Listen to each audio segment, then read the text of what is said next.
I want to go back to something you said on Tuesday. You said, I think all of us know the Electoral College needs to go.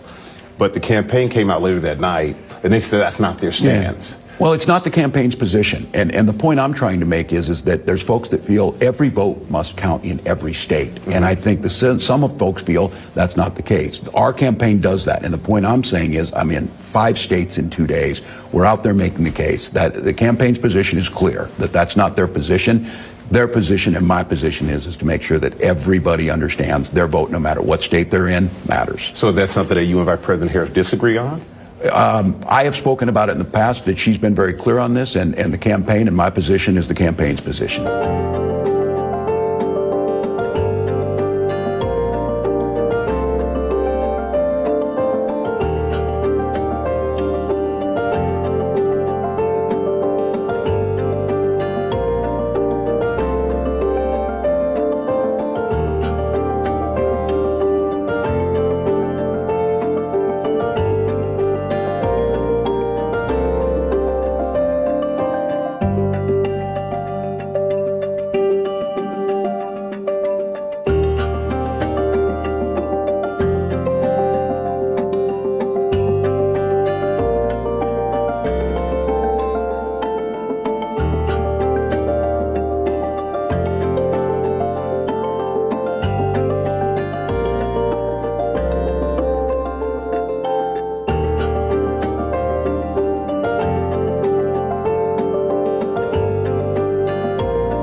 To another knucklehead moment from Kamala Harris's running mate Tim Walz, who said the US needs to get rid of the Electoral College.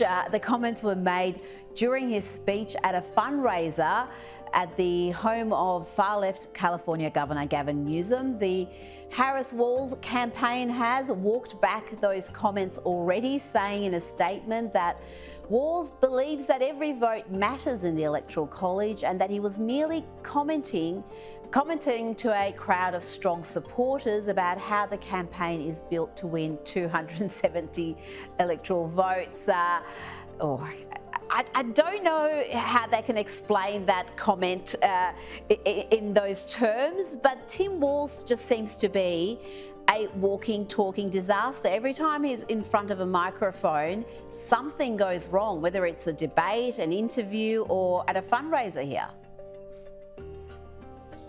Yes, and it maybe calls into question how much vetting had been done when you have this truncated campaign and she's just basically came out of nowhere, Kamala on the ticket in 75 days. Maybe this is a consequence of that. Not that Tim Walz hasn't been around, he has been for a while, but not on the national stage. In terms of the Electoral College thing, the Democrat Party has been crying about that for a long time because they do tend to win the popular vote even if they lose the Electoral College. Hillary Clinton famously had that happen to her and made sort of similar jabs.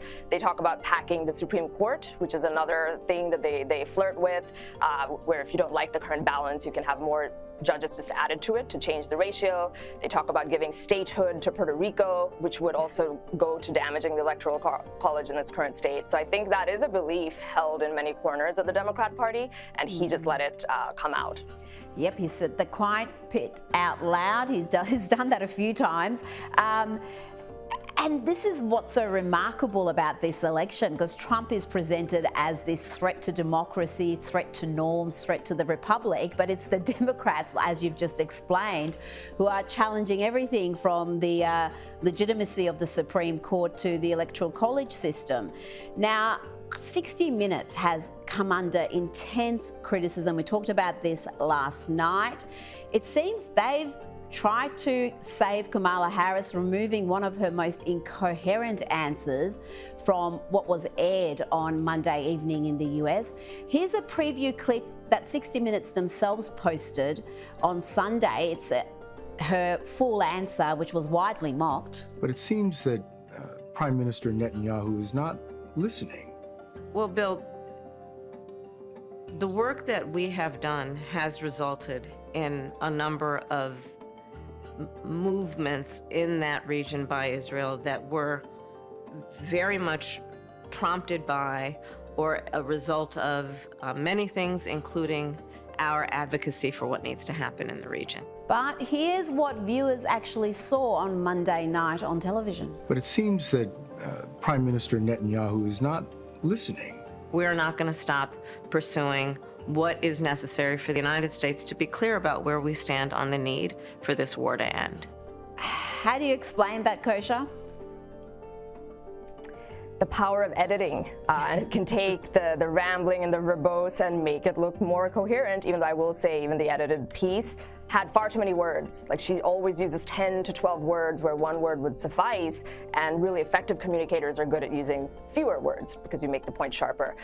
It also goes to the point of how there are two realities, and there's sort of the younger group or the more high information consumers out there who live in social media and on the internet and on X who did see and will see those unedited comments. They went viral. And then you've got the more traditional, maybe more baby boomers, people still consuming only corporate media and television media who will see that edited piece. They'll be none the wiser, Kosha. They'll be none the wiser. Thank you so much for your time this evening.